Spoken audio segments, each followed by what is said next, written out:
Today we're going to introduce two goats to their new home on the farm. How will Elly do with her first job as guardian to Popeye and Clyde? Only one way to find out.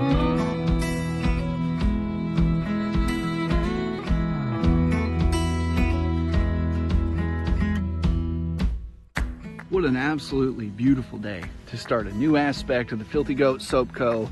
YouTube channel. So what we're going to be doing now is, I've been asked about doing some slice of life stuff on the channel, since we are learning, but we are also gaining knowledge, and I want to share that knowledge with people that are not only interested in, one day maybe trying the farm life out for themselves, but maybe they just want to learn about it or have no interest in it, but just kind of want to live vicariously through their friends. Well, I'm going to be your friend in that regard. I'm going to be sharing my experiences raising dairy goats, particularly also miniature Nubians, how to integrate them with dogs, male, female, the dynamics between wethers, bucks. It's kind of wild. It has been quite an experience, and I've been learning a lot, and I want to share it with you guys. So since I've been asked about it, that's what we're going to do. So this is going to be the first episode of Filthy Goat Farm Life.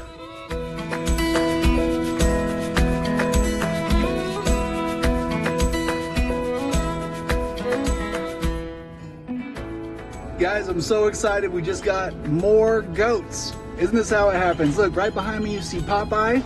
He's a Nigerian dwarf wether. I don't know if you can see in the back there, but his buddy is Clyde, and he's my first La Mancha. They're both wethers, and my goal is to hopefully have them be best friends with Jasper once he's weaned off of his mother. But I couldn't be more excited. We drove out here to Crab Orchard, Tennessee today, and now we're gonna head back and take them to the farm, introduce them to their Great Pyrenees Elly. There's Clyde. Hey, Clyde.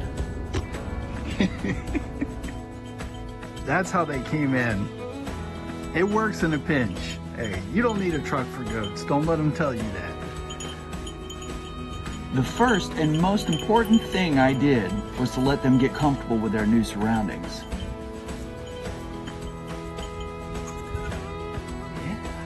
They were in the car for about an hour and were super ready to get out. Believe it or not, they were much more chill in the car than when I bought my first 3 does for a similar ride. Clyde laid down in the back in the pine shavings, and I'm not quite sure who pooped in my Subaru, but I'll let it slide this time.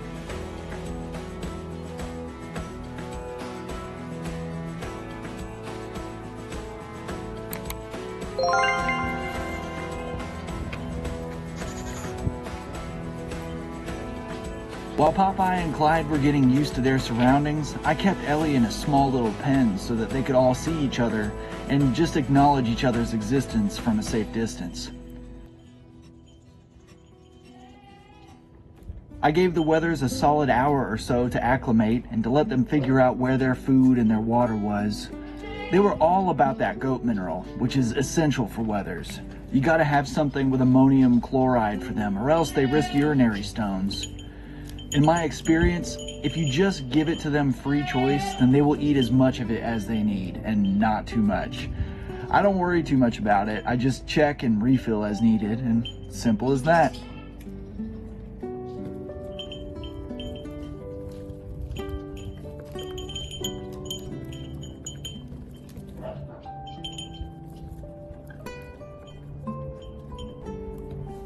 For their first introduction, I kept Elly on a leash, but as you can see, she was super excited to get to know them, and I could tell that she was stressing them out. So I had to stay on her for the rest of the evening until I could keep her within reach and just let the three of them learn to coexist and just be chill.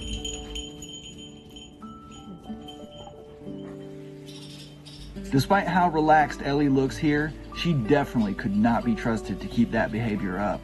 So I had to separate them for the night and hope tomorrow would go even better.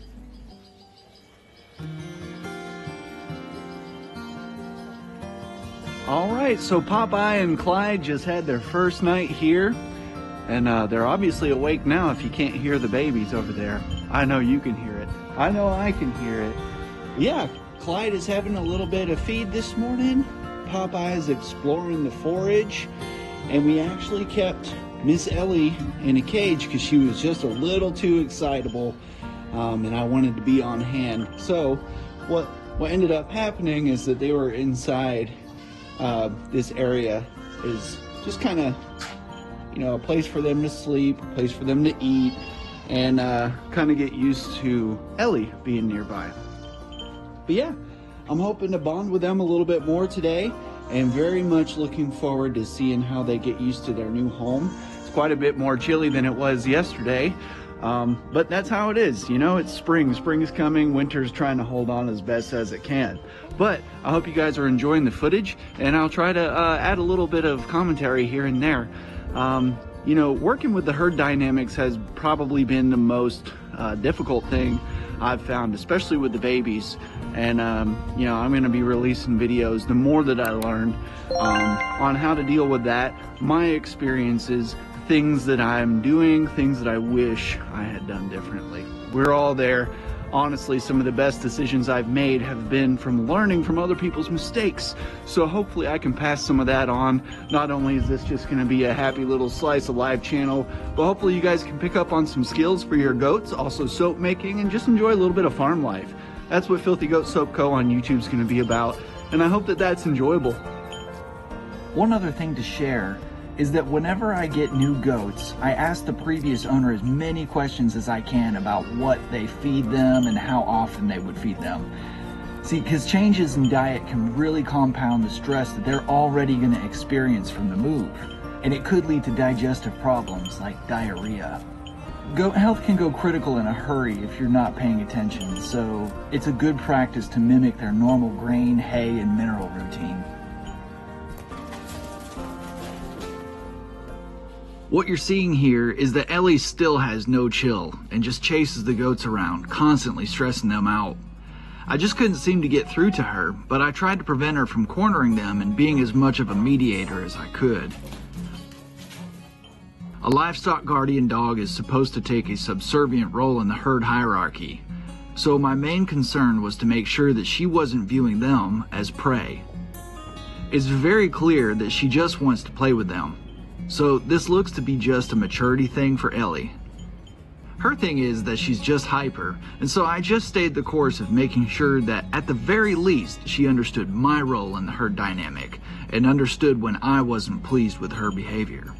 It was pretty involved, but it was showing me glimpses of progress.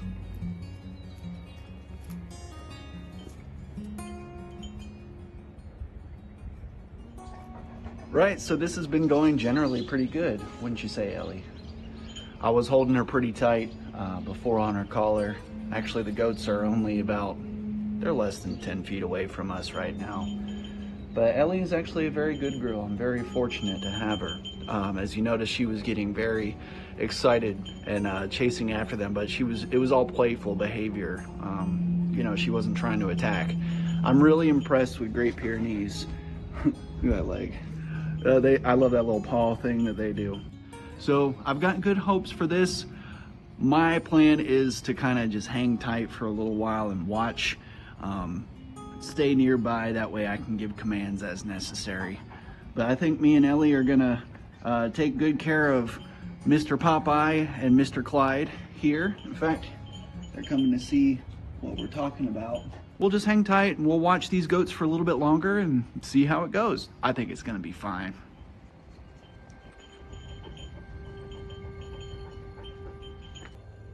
You can see Clyde there, he's still not so sure. So just a little bit of an update after a little bit.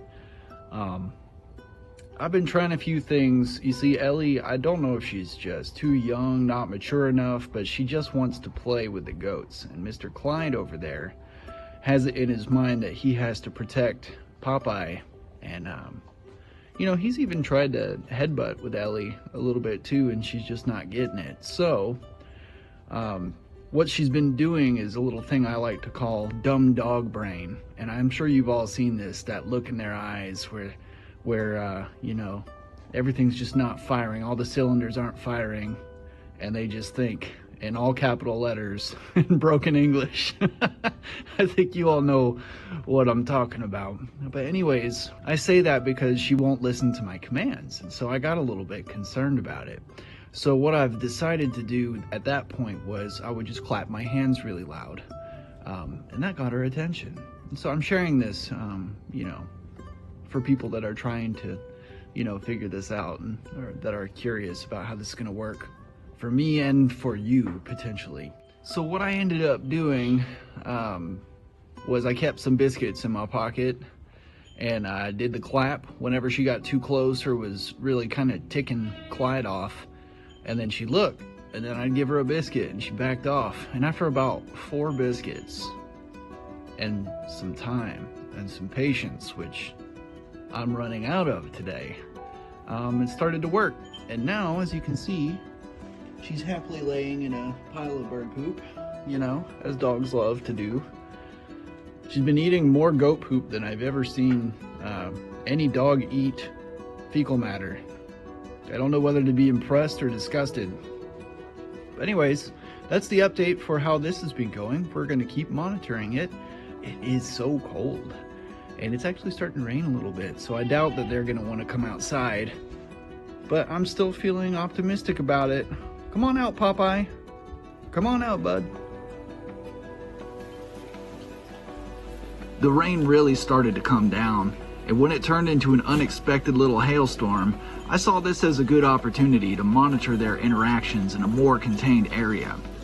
The goats were starting to accept Elly's presence, begrudgingly, but they wouldn't run away unless she'd get right up on them and pop that bubble. Usually about 1 foot was what they would give her. I was super pleased that the goats seemed less stressed than the day before, and they were more accepting of my affection. That actually made me very happy.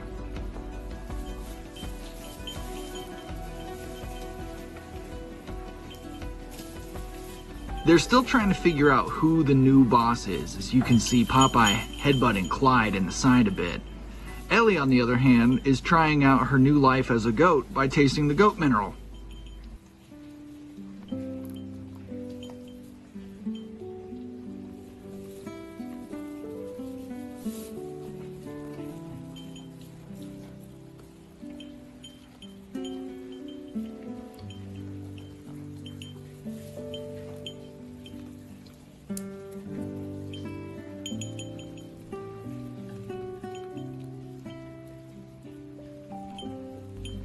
Unfortunately, I still didn't feel like Elly wouldn't harass them, so I decided to keep them separated by the dog pen inside a shared stall just one more night.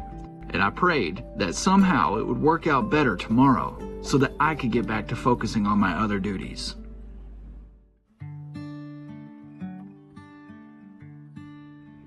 So everything's working out pretty good with Elly after a couple of days. Funny story about how this ended up working out just fine, and it just shows you how sometimes when things are supposed to work out, they just do. So the first night, that cage that you saw Elly in, I kept her in there inside the barn stalls with the goats, and I left her overnight because they just were still not getting along very well. And so I just decided, okay, well, we'll just put them in there one more night and then we'll see how it goes. When I come back in the morning, she got out of the cage. She gets out of that cage like a ninja. It's amazing.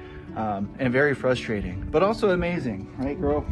The point I was making about how sometimes things are just supposed to happen. Well, I was praying about it because I was running out of options. I was sitting out here, days were going by. I had other responsibilities to take care of. You know, running a business doesn't run itself. So the point is, I was praying about it, and the good Lord seemed to make it, you know, push it into action right away for me. So by separating the barrier between them when I wasn't looking, it was out of my control. That's how I'm choosing to look at it here, because everybody is a-okay and happy right now.